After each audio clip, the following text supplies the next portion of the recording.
Okay, yesterday I had a client ask me a very common question they get all the time, but when she asked it and the way she phrased it, I was kind of like,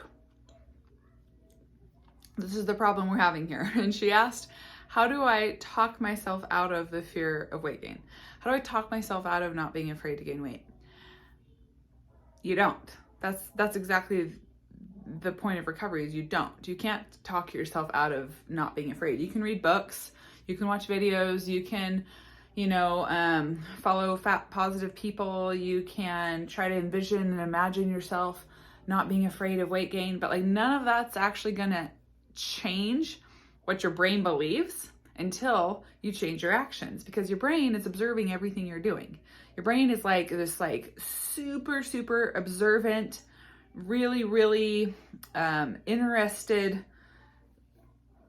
thing that just watches every single move you make and kind of registers it and in its brain and tries to make sense of it, right? And so if you're someone who's restricting, and that could be really subtle, right? That could be just putting like a tiny bit less butter than you actually wanted, but you had the thought you wanted more and you were like, no, and then you put less. Your brain knows what you're doing.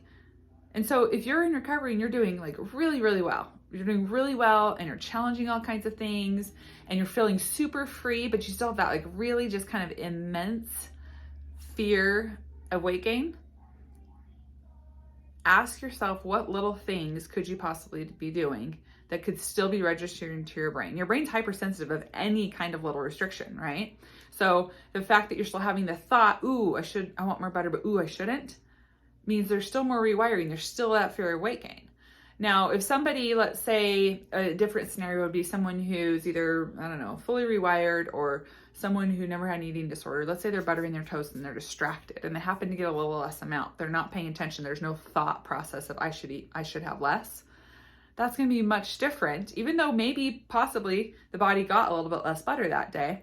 The fact that you still have that disordered thought and you're reinforcing it with your behavior is the problem, and that's why that fear of weight gain is still there. I don't know if I was able to explain that very clearly. Hopefully you understood what I just said. Maybe go back and listen to it twice if that was confusing. I hope it made sense. But it's all about like what your brain is thinking and then how you're responding to those thoughts. And so if you're thinking all day long about how you're going to avoid weight gain, and it might not be that deliberate. It might be like, okay, if I eat this now and that later, and then if I have that, that's going to be too much, so I shouldn't have that then.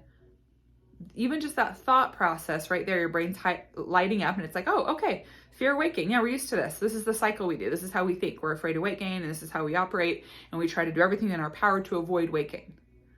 And so when you have that thought, you stop it immediately and you're like, hold on a second, what am I doing? Trying to recover and I'm trying to overcome this fear, and yet all I'm thinking about is like, what if I have too much at lunch and then I can't have that dinner thing, so I need to cut back? You got to stop it, and then immediately you have to you can't just say, oh no, brain, we don't think like that anymore. You have to immediately be like, interesting, I must be really hungry. That's a pretty obvious sign of mental hunger, right? When I'm planning out my day like that. And also it shows that I'm still really afraid of weight gain, because why on earth am I strategizing my day around food? And you eat something really challenging in that moment, and immediately your brain's like, what is she doing? He doing? What are they doing? What's going on? I don't understand. Well, why? I was just trying to manage or figure out a way to eat less, and you just put a brownie in my mouth. No, right? And that's where that anxiety comes up, and it's like not used to that kind of reaction. That's what you have to continue to put yourself into over and over and over again. You have to be cognizant of these thoughts that seem really subtle, that are just so habitual for you, and catch them, and then change them immediately. Not like, oh yeah, I shouldn't think that way anymore. Yeah, no, it's fine. Okay, yeah, I'll just have my normal lunch and go out to dinner. It's all gonna be fine. No, in that moment is when you change the way you think. In the moment is when you have to change your action, and then over time you'll stop feeling that intense fear of your body changing, that intense fear of weight gain. Okay. And as you do this over and over and over again, guess what? That habit of always strategizing and thinking about how you're going to eat less fades away. And then the habit is just like, what do I feel like eating right now? What do I want to eat? What sounds good? Do I want more? Right? You're not worrying about always eating too much. That kind of overlying fear of eating too much or eating the wrong food will fall away. But first you have to eat all those things that feel super wrong consistently, frequently, whenever you have thoughts that revert back to or go back to any kind of thing related to fear of weight gain. Okay. So that's my message to you today. Have a good day.